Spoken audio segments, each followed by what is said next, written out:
ओम शांति 3 ଜାନୁଆରୀ 2026 प्रातः मुरली बाबा कहउछंती मिठे बच्चे पादे पादे श्रीमतरे चालु थाओ। एहा ब्रह्मांकर मत बा शिव बाबांकर मत, एथिरे द्वंद्वरे पड़ नाही। पादे पादे श्रीमतरे चालु थाओ। एहा ब्रह्मांकर मत बा शिव बाबांकर मत, एथिरे द्वंद्वरे पड़ नाही। प्रश्न, बुद्धिमान पिला माने केउ गहन कथा को सहजरे बुझी पारिबे? बुद्धिमान पिला माने केउ गहन कथा को सहजरे बुझी पारिबे? उत्तर, ब्रह्मा बाबा बुझाउछंती बा शिव बाबा बुझाउछंती, एक कथा बुद्धिमान पिला माने सहजरे बुझी जिबे। केतेक संतान तो एही कथारे ही द्वंद्वरे पड़ी जांती। बाबा कहउछंती पिला माने जेहेतु बाप दादा दुई जण एकाठी अछंती, तेणु तुमे माने द्वंद्वरे पड़ नाही। तांकर मत को श्रीमत मने करी चालु थाओ। ब्रह्मांकर मत पाई मध्य शिव बाबा दायी अटंती। ओम शांति। आत्मिक पिता आसी पिला मानकु बुझाउछंती, तुमे माने जानुछ आमे ब्राह्मण माने ही आत्मिक पितांकु जानिछु। दुनिया रे केही भी मनुष्य मात्र सेही पिता जहाँकु गॉड फादर बा परम पिता परमात्मा कहा जाए तांकु जानी नाहंती। जेते बेले सेही रुहानी पिता आसंती, सेते बेले जाई रुहानी पिला मानकु परिचय दियंती। एही ज्ञान ना सृष्टिर आदि रे थाए ना अंतिम समय रे थाए। एबे तुम मानकु ज्ञान मिलिछि। एही समय हेउछि सृष्टिर आदि एवं अंतर संगम जुग। एही संगम जुग को ही केही जानी नाहंती। तेबे बाबांकु किपरि जानी पारिबे? सेथिपाई कहउछंती, हे पतित पावन आस, आसी आमको पवित्र कर। किंतु एक कथा जणा नाही जे पतित पावन किए एवं से केबे आसीबे। बाबा कहउछंती, मु जिए एवं जेपरि अटे मोते केही भी जानी नाहंती। जेते बेले मु निजे आसी मोर परिचय दिए, सेते बेले जाई मते जानती। मु निजर एवं सृष्टिर आदि मध्य अंतर परिचय संगम जुगरे थरे मात्र आसी देई थाए, पुणी कल्प परे आसी थाए। तुम मानकु एबे जहा बुझाउछि ताहा प्राय लोप होई जाए। सत्यजुग ठारु कलिजुग पर्यंत केही भी मनुष्य मात्र मते जानी न थांती, ना ब्रह्मा विष्णु शंकरंकु जानी थांती। मते मनुष्य माने ही डाकी थांती, ब्रह्मा विष्णु शंकरंकु डाकी न थांती। मनुष्य जेते बेले दुखी होई थाए सेते बेले मते डाकी थाए। सूक्ष्म लोकर कथा ही नाही। आत्मिक पिता आसी निजर आत्मिक पिला मानकु अर्थात आत्मा मानकु बुझाउछंती। अच्छा, आत्मिक पितांकर नाम कौन? जहाँकु बाबा कहा जाए, निश्चित भावरे तांकर किछि तो नाम थिबो। तेबे तांकर गोटिए ही नामर गायन करुछंती, ताहा हेला शिव। एही नाम जनाशुना अटे, किंतु तांकर अनेक नाम रखी देइछंती। भक्ति मार्ग रे निज बुद्धि खर्च करी तांकर रूप को लिंग रूप रे तैयारी करी देइछंती। तथापि मध्य नाम तो शिव ही अटे। बाबा कहउछंती, मु कल्परे थरे मात्र आसे एवं मुक्ति जीवन मुक्तिर वर्षा दिए। जदिओ मनुष्य मुक्तिधाम निर्वाण धाम बोली कही थांती, किंतु से संबंधरे किछि भी जानी नाहंती। ना बाबा को जानी छंती ना देवता मानंकु। एक कथा काहाकु भी जणा नाही जे बाबा भारत को आसी सत्ययुगी राजधानीर स्थापना किपरि करुछंती। परमपिता परमात्मा एठाकु आसी आदि सनातन देवी देवता धर्मर स्थापना करी किपरि करि थांती, शास्त्र रे एहार कोनोसी वर्णना नाही। एपरि नुहि जे सत्ययुगरे देवता मानक पाखरे ज्ञान थिला जहाँकि गुप्त होईगला, ना। जदि देवता मानक पाखरे मध्य एही ज्ञान थांता, तेबे ताहा एबे पर्यंत चली आसुथांता। जेपरि इस्लामी बौद्धी आदि जी भी अछंती, सेमानंकर ज्ञान एपर्यंत चली आसुछि। समस्ते जानिछंती एही ज्ञान प्राय लोप होई जाए। मु जेते बेले आसे सेते बेले जेउ आत्मा माने पतित होई राज्य हराई बसी थांती, सेमानंको पुनर्बार पावन करी थाए। भारत रे सेमानंकर राज्य थिला, पुणी किपरि हराई छंती ସେ କଥା ମଧ୍ୟ କାହାକୁ ଜଣା ନାହିଁ। ସେଥିପାଇଁ ବାବା କହୁଛନ୍ତି ପିଲାମାନଙ୍କର ବୁଦ୍ଧି ତୁଚ୍ଛ ହୋଇଯାଇଛି। ମୁଁ ପିଲାମାନଙ୍କୁ ଏହି ଜ୍ଞାନ ଦେଇ ପ୍ରାରବ୍ଧ ଦେଇଥାଏ, ପୁଣି ସମସ୍ତେ ଭୁଲି ଯାଆନ୍ତି। ବାବା କିପରି ଆସିଲେ, କିପରି ପିଲାମାନଙ୍କୁ ଶିକ୍ଷା ଦେଲେ, ସେ ସବୁ ଭୁଲି ଯାଆନ୍ତି। ତେବେ ଏହା ମଧ୍ୟ ଡ୍ରାମାରେ ନିର୍ଦ୍ଧାର୍ଯ୍ୟ ଅଛି। ପିଲାମାନଙ୍କୁ ବିଚାର ସାଗର ମନ୍ଥନ କରିବା ପାଇଁ ବିଶାଳ ବୁଦ୍ଧି ଦରକାର। ବାବା କହୁଛନ୍ତି ଯେଉଁ ଶାସ୍ତ୍ର ଆଦି ତୁମେମାନେ ପଢ଼ି ଆସୁଛ, ସେସବୁ ସତ୍ୟଯୁଗ ତ୍ରେତା ଯୁଗରେ ପଢ଼ୁନଥିଲ। ସେଠାରେ ଏସବୁ ନଥିଲା। ତୁମେମାନେ ତ ଏହି ଜ୍ଞାନକୁ ଭୁଲି ଯାଉଛ।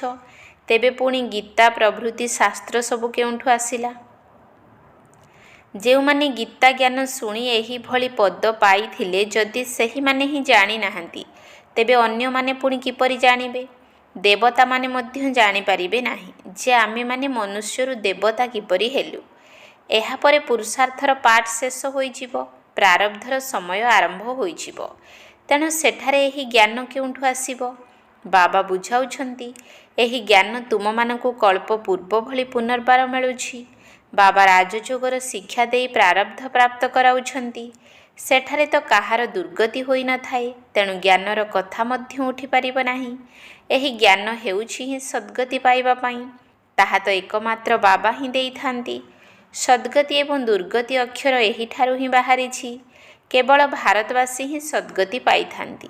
ଭାବୁଛନ୍ତି ହେଭେନଲି ଗଡ୍ ଫାଦର ଅର୍ଥାତ୍ ସ୍ୱର୍ଗର ରଚୟିତା ପରମାତ୍ମା ହିଁ ସ୍ୱର୍ଗର ରଚନା କରିଥିଲେ। ତେବେ କେବେ ରଚନା କରିଥିଲେ? ଏସବୁ କଥା କିଛି ବି ଜଣା ନାହିଁ। ଶାସ୍ତ୍ରରେ ଲକ୍ଷ ଲକ୍ଷ ବର୍ଷ ଲେଖିଦେଇଛନ୍ତି। ବାବା କହୁଛନ୍ତି ପିଲାମାନେ, ତୁମମାନଙ୍କୁ ପୁନର୍ବାର ମୁଁ ଏହି ଜ୍ଞାନ ଦେଉଛି, ଯାହାକି ପୁଣି ସମାପ୍ତ ହୋଇଯାଏ। ତାପରେ ଭକ୍ତି ଆରମ୍ଭ ହୋଇଥାଏ। ଅଧାକଳ୍ପ ହେଲା ଜ୍ଞାନ ଏବଂ ଅଧାକଳ୍ପ ଭକ୍ତି। ଏକଥା ମଧ୍ୟ କେହି ଜାଣିନାହାନ୍ତି। ସତ୍ୟଯୁଗର ଆୟୁଷ ଲକ୍ଷ ଲକ୍ଷ ବର୍ଷ ବୋଲି କହିଦେଇଛନ୍ତି। ତେବେ ସମୟ ଜଣା କିପରି ପଡ଼ିବ? ଯଦି 5000 ବର୍ଷର କଥାକୁ ଭୁଲି ଗଲେଣି, ତେବେ ଲକ୍ଷ ଲକ୍ଷ ବର୍ଷର କଥା କିପରି ଜାଣିପାରିବ? ଏସବୁ କଥା କିଛି ବୁଝୁନାହାନ୍ତି। ବାବା କେତେ ସହଜ କରି ବୁଝାଉଛନ୍ତି। ବାସ୍ତବରେ କଳ୍ପର ଆୟୁଷ 5000 ବର୍ଷ ଅଟେ ଏବଂ 4ଟି ଯୁଗ ରହିଛି। 4 ଯୁଗର ସମାନ ଅବଧି 1250 ବର୍ଷ। ବ୍ରାହ୍ମଣମାନଙ୍କର ଏହା କ୍ଷୁଦ୍ର ଯୁଗ ଅଟେ। ସେହି 4 ଯୁଗ ମଧ୍ୟରୁ ଏହି ସଙ୍ଗମ ଯୁଗ ବହୁତ ଛୋଟ। ବାବା ଭିନ୍ନ ଭିନ୍ନ ରୀତିରେ ନୂଆ ନୂଆ ପଏଣ୍ଟ ସବୁ ପିଲାମାନଙ୍କୁ ବୁଝାଇ ଚାଲିଛନ୍ତି। ଧାରଣା ତ ତୁମମାନଙ୍କୁ କରିବାକୁ ହେବ, ସେଥିପାଇଁ ବହୁତ ମେହନତ କରିବାକୁ ହେବ। ଡ୍ରାମା ଅନୁସାରେ ମୁଁ ଯାହା କିଛି ବୁଝାଇ ଆସିଛି, ଏବେ ପୁଣି ସେହି ପାଠ ଚାଲୁଛି। ଯାହା କିଛି ଶୁଣାଇବାର ଥିଲା, ତାହା ହିଁ ଏବେ ଶୁଣାଉଛି। ପାଠ ଇମର୍ଜ ହୋଇ ଚାଲିଛି। ତୁମେମାନେ ଶୁଣି ଚାଲିଛ। ତୁମମାନଙ୍କୁ ହିଁ ଧାରଣ କରିବାକୁ ହେବ ଏବଂ ଅନ୍ୟମାନଙ୍କୁ ମଧ୍ୟ କରାଇବାକୁ ହେବ। ମୋତେ ତ ଧାରଣ କରିବାର ନାହିଁ। ତୁମମାନଙ୍କୁ ଶୁଣାଉଛି ଏବଂ ଧାରଣା ମଧ୍ୟ କରାଉଛି। ମୋ ଭିତରେ ପତିତମାନଙ୍କୁ ପାବନ କରିବାର ପାଠ ରହିଛି। ଯାହା କିଛି କଳ୍ପ ପୂର୍ବେ ବୁଝାଇଥିଲି, ତାହା ହିଁ ଏବେ ବୁଝାଉଛି। ମୁଁ ପ୍ରଥମରୁ ଜାଣିନଥିଲି ଯେ କ'ଣ ଶୁଣାଇବି। ଭଲେ ବ୍ରହ୍ମାଙ୍କ ଆତ୍ମା ବିଚାର ସାଗର ମନ୍ଥନ କରିଥାଏ। ବ୍ରହ୍ମା ବାବା ବିଚାର ସାଗର ମନ୍ଥନ କରି ଶୁଣାଉଛନ୍ତି ବା ଶିବ ବାବା ଶୁଣାଉଛନ୍ତି। ଏହା ବହୁତ ଗହନ କଥା। ଏହି କଥାକୁ ବୁଝିବା ପାଇଁ ବହୁତ ଭଲ ବୁଦ୍ଧି ଦରକାର। ତେବେ ଯେଉଁମାନେ ସେବାରେ ତତ୍ପର ଥିବେ, ସେହିମାନଙ୍କର ହିଁ ବିଚାର ସାଗର ମନ୍ଥନ ଚାଲୁଥିବ। ବାସ୍ତବରେ କନ୍ୟାମାନେ ବନ୍ଧନ ମୁକ୍ତ ଥାଆନ୍ତି। ତେଣୁ ସେମାନେ ଏହି ରୁହାନୀ ପାଠ ପଢ଼ାରେ ଲାଗିଯିବା ଦରକାର, କାରଣ ତାଙ୍କର ବନ୍ଧନ ତ କିଛି ନାହିଁ। କୁମାରୀମାନେ ଭଲ ପାଠ ପଢ଼ିପାରିବେ। ସେମାନଙ୍କୁ କେବଳ ପଢ଼ିବା ଏବଂ ପଢ଼ାଇବାକୁ ହେବ। ସେମାନଙ୍କର ତ ଧନ ରୋଜଗାର କରିବାର କୌଣସି ଆବଶ୍ୟକତା ନାହିଁ। ଯଦି କୁମାରୀମାନେ ଏହି ଜ୍ଞାନକୁ ଭଲ ଭାବରେ ବୁଝିଯିବେ, ତେବେ ସବୁଠାରୁ ଭଲ। ଯଦି ଜ୍ଞାନୀ ହୋଇଥିବେ, ତେବେ ଏହି ରୋଜଗାର ଜମା କରିବାରେ ଲାଗିଯିବେ। କେହି କେହି ତ ବହୁତ ସଉକରେ ଲୌକିକ ପାଠ ପଢ଼ି ଚାଲିଥାନ୍ତି। ବାବା ବୁଝାଉଛନ୍ତି ସେଥିରେ କୌଣସି ଫାଇଦା ନାହିଁ। ତୁମେମାନେ ଏହି ଆଧ୍ୟାତ୍ମିକ ପାଠ ପଢ଼ି ସେବାରେ ଲାଗିଯାଅ। ସେହି ପାଠ ପଢ଼ା ତ କୌଣସି କାମର ନୁହେଁ। ପାଠ ପଢ଼ି ଗୃହସ୍ଥ ବ୍ୟବହାର ଭିତରକୁ ଚାଲିଯାଆନ୍ତି। ଗୃହସ୍ଥୀ ମାତା ହୋଇଯାଆନ୍ତି। କନ୍ୟାମାନଙ୍କୁ ତ ଏହି ଜ୍ଞାନ ମାର୍ଗରେ ଅନୁପ୍ରାଣିତ ହେବା ଦରକାର। ପାଦେ ପାଦେ ଶ୍ରୀମତ ଅନୁସାରେ ଚାଲି ଧାରଣା କରିବାରେ ଲାଗିଯିବା ଦରକାର। ମମ୍ମା ଆରମ୍ଭରୁ ଆସି ଏହି ପାଠ ପଢ଼ାରେ ଲାଗିଗଲେ। କେତେ କୁମାରୀ ତ ଗୁପ୍ତ ହୋଇଗଲେ। ଏହି ମାର୍ଗରେ କୁମାରୀମାନଙ୍କୁ ବହୁତ ଭଲ ସୁଯୋଗ ଅଛି। ଶ୍ରୀମତ ଅନୁସାରେ ଚାଲିଲେ ବହୁତ ଫାଷ୍ଟ କ୍ଲାସ୍ ହୋଇଯିବେ। କିନ୍ତୁ ଏହା ବାବାଙ୍କର ଶ୍ରୀମତ ନା ବ୍ରହ୍ମାଙ୍କର ମତ, ଏହି କଥାରେ ହିଁ ଦ୍ୱନ୍ଦ୍ୱରେ ପଡ଼ୁଛନ୍ତି। ତଥାପି ମଧ୍ୟ ଇଏ ବାବାଙ୍କର ରଥ ଅଟନ୍ତି ନା। ଯଦିଓ ଏହାଙ୍କ ଦ୍ୱାରା କିଛି ଭୁଲ ହୋଇଯାଏ, ତଥାପି ତୁମେମାନେ ଶ୍ରୀମତ ଅନୁସାରେ ଚାଲୁଥାଅ, ତେବେ ବାବା ଆପେ ଆପେ ଠିକ୍ କରିଦେବେ। ଶ୍ରୀମତ ମଧ୍ୟ ଏହାଙ୍କ ଦ୍ୱାରା ହିଁ ମିଳିବ। ଏକଥା ସବୁବେଳେ ବୁଝିବା ଦରକାର ଯେ ଯଦି ଶ୍ରୀମତ ମିଳୁଛି, ତେବେ ଯାହା ବି ହେଉ ବାବା ସେଥିପାଇଁ ଦାୟୀ ହେବେ। ଯଦି ବ୍ରହ୍ମାଙ୍କ ଦ୍ୱାରା କିଛି ଭୁଲ ହୋଇଯାଏ, ତେବେ ଶିବ ବାବା କହୁଛନ୍ତି ମୁଁ ଦାୟୀ। ଡ୍ରାମାରେ ଏହି ରହସ୍ୟ ନିର୍ଦ୍ଧାର୍ଯ୍ୟ ଅଛି। ଏହାଙ୍କର ଭୁଲକୁ ମଧ୍ୟ ବାବା ଠିକ୍ କରିଦେଇ ପାରିବେ। କାରଣ ଇଏ ମଧ୍ୟ ତୁମର ପିତା ଅଟନ୍ତି ନା। ବାପ ଦାଦା ଦୁଇ ଜଣ ଏକାଠି ଅଛନ୍ତି, ତେଣୁ କେହି କେହି ଦ୍ୱନ୍ଦ୍ୱରେ ପଡ଼ିଯାଉଛନ୍ତି। ଜଣାପଡ଼ୁନାହିଁ ଯେ ଶିବ ବାବା କହୁଛନ୍ତି ନା ବ୍ରହ୍ମା କହୁଛନ୍ତି। ଯଦି ଭାବିବେ ଶିବ ବାବା ହିଁ ମତ ଦେଉଛନ୍ତି, ତେବେ କେବେ ବି ହଲଚଲ ହେବେ ନାହିଁ। ଶିବ ବାବା ଯାହା ବୁଝାଉଛନ୍ତି ତାହା ଠିକ୍ ହିଁ ଅଟେ। ତୁମେମାନେ କହୁଛ ବାବା ଆପଣ ହିଁ ଆମର ପିତା, ଶିକ୍ଷକ, ଗୁରୁ ଅଟନ୍ତି, ତେଣୁ ଶ୍ରୀମତ ଅନୁସାରେ ଚାଲିବା ଉଚିତ ନା। ବାବା ଯାହା କହୁଛନ୍ତି ସେହି ଅନୁସାରେ ଚାଲ। ସର୍ବଦା ମନେକର ଶିବ ବାବା କହୁଛନ୍ତି, ସେ ହେଲେ କଲ୍ୟାଣକାରୀ। ଏହାଙ୍କ ପାଇଁ ମଧ୍ୟ ବାବା ଉତ୍ତରଦାୟୀ ଅଟନ୍ତି। ସିଏ ତାଙ୍କର ରଥ ଅଟନ୍ତି ନା। ତୁମେମାନେ ଦ୍ୱନ୍ଦ୍ୱରେ କାହିଁକି ପଡ଼ୁଛ? କିଏ ଜାଣେ ଏହା ବ୍ରହ୍ମାଙ୍କର ମତ ନା ଶିବ ବାବାଙ୍କର? ତୁମେମାନେ ଏପରି କାହିଁକି ଭାବୁନାହଁ ଯେ ଶିବ ବାବା ହିଁ ବୁଝାଉଛନ୍ତି? ଶ୍ରୀମତ ଯାହା କହୁଛି ତାହା କରିଚାଲ। ଅନ୍ୟର ମତ ଅନୁସାରେ କାହିଁକି ଚାଲୁଛ? ଶ୍ରୀମତ ଅନୁସାରେ ଚାଲିଲେ କେବେ ଅଣନିଶ୍ୱାସୀ ହେବ ନାହିଁ, ଅର୍ଥାତ୍ ବିଘ୍ନର ବଶବର୍ତ୍ତୀ ହେବ ନାହିଁ। କିନ୍ତୁ ଶ୍ରୀମତ ଅନୁସାରେ ଚାଲିପାରୁ ନାହାନ୍ତି, ଦ୍ୱନ୍ଦ୍ୱରେ ପଡ଼ିଯାଉଛନ୍ତି। ବାବା କହୁଛନ୍ତି ଯଦି ଶ୍ରୀମତ ଉପରେ ନିଶ୍ଚୟ ରଖିବ, ତେବେ ସବୁ ଲାଭ କ୍ଷତିର ଦାୟୀ ମୁଁ ହେବି। ଯଦି ନିଶ୍ଚୟ ରଖିବ ନାହିଁ, ତେବେ ମୁଁ ମଧ୍ୟ ଦାୟୀ ନୁହେଁ। ସବୁବେଳେ ଭାବ ଆମକୁ ଶ୍ରୀମତ ଉପରେ ଚାଲିବାର ଅଛି। ସେ ଯାହା କହିବେ, ଚାହେ ସ୍ନେହ କରନ୍ତୁ ଚାହେ ମାରନ୍ତୁ। ଏହି କଥା ପାଇଁ ମଧ୍ୟ ଗାୟନ ରହିଛି। ଏଥିରେ ତ ଗୋଇଠା ଇତ୍ୟାଦି ମାରିବାର କିଛି କଥା ନାହିଁ। କିନ୍ତୁ ଏହି କଥାରେ ନିଶ୍ଚୟ ଆସିବା କାହା କାହାକୁ ବହୁତ ମୁସ୍କିଲ ହୋଇଯାଉଛି। ଯଦି ପୁରା ନିଶ୍ଚୟ ହୋଇଯିବ, ତେବେ କର୍ମାତୀତ ଅବସ୍ଥା ହୋଇଯିବ। କିନ୍ତୁ ସେହିଭଳି ଅବସ୍ଥା ଆସିବାକୁ ମଧ୍ୟ ସମୟ ଦରକାର।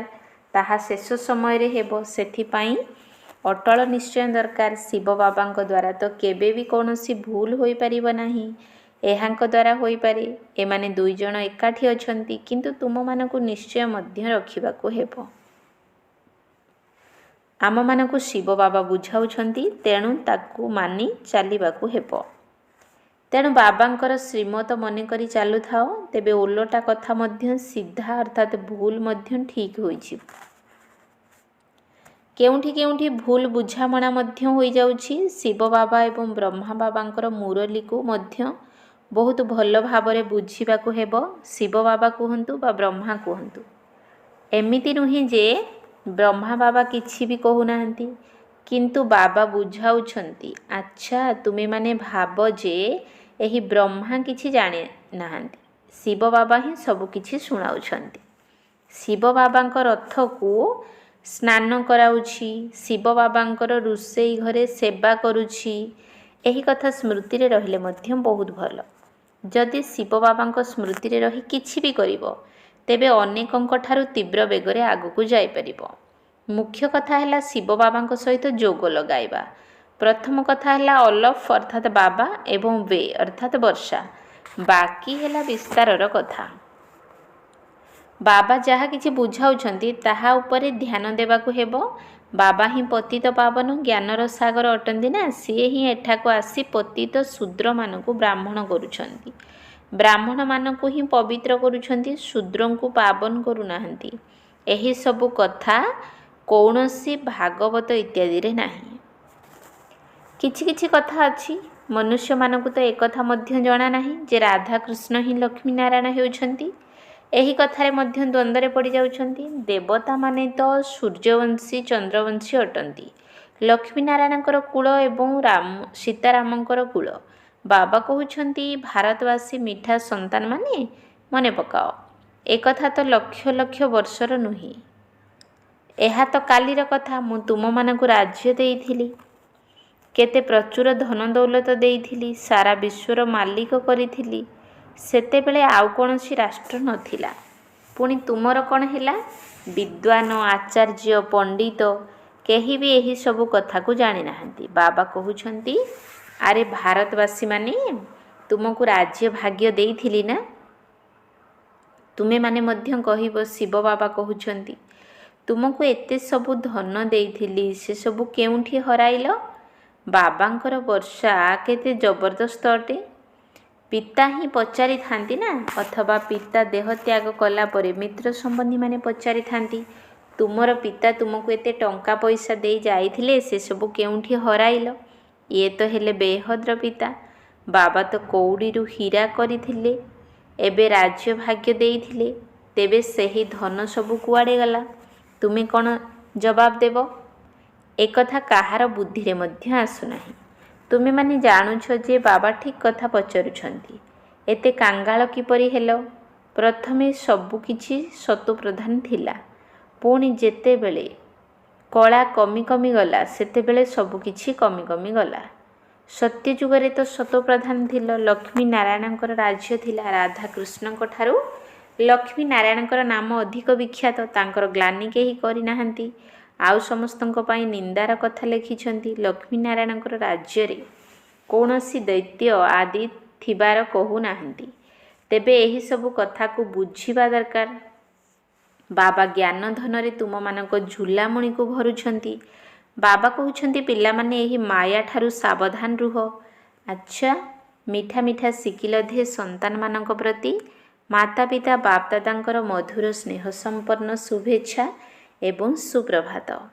ଆତ୍ମିକ ପିତାଙ୍କର ଆତ୍ମିକ ସନ୍ତାନମାନଙ୍କୁ ନମସ୍ତେ। ଆତ୍ମିକ ସନ୍ତାନମାନଙ୍କର ଆତ୍ମିକ ବାପଦାଦାଙ୍କୁ ନମସ୍ତେ ନମସ୍ତେ ନମସ୍ତେ। ସୁପ୍ରଭାତ। ଧାରଣା ପାଇଁ ମୁଖ୍ୟ ସାର। 1 ନମ୍ବର ପଏଣ୍ଟ, ସେନ୍ସିବୁଲ ଅର୍ଥାତ୍ ଜ୍ଞାନୀ ହୋଇ ସଚ୍ଚା ଅର୍ଥାତ୍ ପ୍ରକୃତ ଆତ୍ମିକ ସେବାରେ ଲାଗିଯିବାକୁ ହେବ। ସବୁ କଥା ପାଇଁ ଶିବ ବାବା ହିଁ ଦାୟୀ ଅଟନ୍ତି। ସେଥିପାଇଁ ଶ୍ରୀମତରେ କେବେ ବି ସଂଶୟ ଅର୍ଥାତ୍ ସନ୍ଦେହ କରିବାର ନାହିଁ, ନିଶ୍ଚୟରେ ଅଟଳ ରହିବାର ଅଛି। ସେନ୍ସିବୁଲ ଅର୍ଥାତ୍ ଜ୍ଞାନୀ ହୋଇ ସଚ୍ଚା ଅର୍ଥାତ୍ ପ୍ରକୃତ ଆତ୍ମିକ ସେବାରେ ଲାଗିଯିବାକୁ ହେବ। ସବୁ କଥା ପାଇଁ ଶିବ ବାବା ହିଁ ଦାୟୀ ଅଟନ୍ତି। ସେଥିପାଇଁ ଶ୍ରୀମତରେ କେବେ ବି ସଂଶୟ ଅର୍ଥାତ୍ ସନ୍ଦେହ କରିବାର ନାହିଁ, ନିଶ୍ଚୟରେ ଅଟଳ ରହିବାର ଅଛି। 2 ନମ୍ବର ପଏଣ୍ଟ, ବିଚାର ସାଗର ମନ୍ଥନ କରି ବାବା ବୁଝାଉଥିବା ପ୍ରତ୍ୟେକ ଜ୍ଞାନବିନ୍ଦୁ ଉପରେ ଧ୍ୟାନ ଦେବାକୁ ହେବ। ନିଜେ ଜ୍ଞାନକୁ ଧାରଣ କରି ଅନ୍ୟମାନଙ୍କୁ ଶୁଣାଇବାକୁ ହେବ। ବିଚାର ସାଗର ମନ୍ଥନ କରି ବାବା ବୁଝାଉଥିବା ପ୍ରତ୍ୟେକ ଜ୍ଞାନବିନ୍ଦୁ ଉପରେ ଧ୍ୟାନ ଦେବାକୁ ହେବ। ନିଜେ ଜ୍ଞାନକୁ ଧାରଣ କରି ଅନ୍ୟମାନଙ୍କୁ ଶୁଣାଇବାକୁ ହେବ। ବରଦାନ, ନିଜର ଆଦି ଅନାଦି ରିଅଲ ରୂପକୁ ଅର୍ଥାତ୍ ପ୍ରକୃତ ସ୍ୱରୂପକୁ ରିଅଲାଇଜ୍ କରୁଥିବା ସମ୍ପୂର୍ଣ୍ଣ ପବିତ୍ର ଭବ। ନିଜର ଆଦି ଅନାଦି ରିଅଲ ରୂପକୁ ଅର୍ଥାତ୍ ପ୍ରକୃତ ସ୍ୱରୂପକୁ ରିଅଲାଇଜ୍ କରୁଥିବା ସମ୍ପୂର୍ଣ୍ଣ ପବିତ୍ର ଭବ। ଆତ୍ମାର ଅନାଦି ଏବଂ ଆଦି ଦୁଇଟି ଯାକର କାଳର ବାସ୍ତବିକ ସ୍ୱରୂପ ପବିତ୍ର ଅଟେ। ଅପବିତ୍ରତା ନକଲି ଅଟେ, ଯାହାକି ଶୂଦ୍ରମାନଙ୍କ ଠାରୁ ମିଳିଛି। ତେବେ ଶୂଦ୍ରମାନଙ୍କର ଜିନିଷ ବ୍ରାହ୍ମଣମାନେ ବ୍ୟବହାର କରିପାରିବେ ନାହିଁ। ସେଥିପାଇଁ କେବଳ ଏହି ସଂକଳ୍ପ କର ଯେ ଅନାଦି ଆଦି ବାସ୍ତବିକ ସ୍ୱରୂପରେ ମୁଁ ପବିତ୍ର ଆତ୍ମା ଅଟେ। ଯାହାକୁ ବି ଦେଖୁଛ ତାର ବାସ୍ତବିକ ସ୍ୱରୂପକୁ ଦେଖ, ବାସ୍ତବିକତାର ଅନୁଭୂତି କର। ତାହା ହେଲେ ସମ୍ପୂର୍ଣ୍ଣ ପବିତ୍ର ହୋଇ ଫାର୍ଷ୍ଟ କ୍ଲାସ୍ ବା ଏୟାର କଣ୍ଡିସନ ଟିକେଟର ଅଧିକାରୀ ହୋଇପାରିବ। ସ୍ଲୋଗାନ, ଯଦି ପରମାତ୍ମା ଆଶୀର୍ବାଦରେ ନିଜର ଅଣ୍ଟି ଭରପୁର ରଖିବ, ତେବେ ମାୟା ସମୀପକୁ ଆସିବ ନାହିଁ। ଯଦି ପରମାତ୍ମା ଆଶୀର୍ବାଦରେ ନିଜର ଅଣ୍ଟି ଭରପୁର ରଖିବ, ତେବେ ମାୟା ସମୀପକୁ ଆସିପାରିବ ନାହିଁ। ଅବ୍ୟକ୍ତି ଇସାରା, ଏହି ଅବ୍ୟକ୍ତି ମାସରେ ବନ୍ଧନମୁକ୍ତ ହୋଇ ଜୀବନମୁକ୍ତ ସ୍ଥିତିର ଅନୁଭବ କର। ଅଧିକାଂଶ ପିଲା ଏବେ ଲୁହାର ଜଞ୍ଜିର ଗୁଡ଼ିକୁ ତ କାଟି ଦେଇଛନ୍ତି, କିନ୍ତୁ ବହୁତ ସୂକ୍ଷ୍ମ ଏବଂ ରାଜକୀୟ ସୂତାର ବନ୍ଧନ ଏବେ ବି ବାନ୍ଧି ରଖିଛି। କେତେକ ତ ନିଜକୁ ବହୁତ ଭଲ ବ୍ୟକ୍ତିତ୍ୱର ଅଧିକାରୀ ମନେ କରୁଛନ୍ତି। ନିଜ ଭିତରେ ସେଭଳି କୌଣସି ବିଶେଷତା ନଥିଲେ ମଧ୍ୟ ଏଭଳି ଅନୁଭବ ହେଉଛି ଯେ ମୁଁ ବହୁତ ଭଲ ଅଟେ, ମୁଁ ବହୁତ ଆଗକୁ ବଢ଼ୁଛି। ଏହିଭଳି ଜୀବନ ବନ୍ଧନର ସୂତା ଗୁଡ଼ିକ ବହୁତ ପିଲାଙ୍କ ପାଖରେ ଅଛି। ବାପ ଦାଦା ଏବେ ଏହିଭଳି ସୂତାର ବନ୍ଧନ ଠାରୁ ମଧ୍ୟ ମୁକ୍ତ ଜୀବନ ମୁକ୍ତ ସ୍ଥିତିରେ ଦେଖିବାକୁ ଚାହୁଁଛନ୍ତି। ଓମ୍ ଶାନ୍ତି।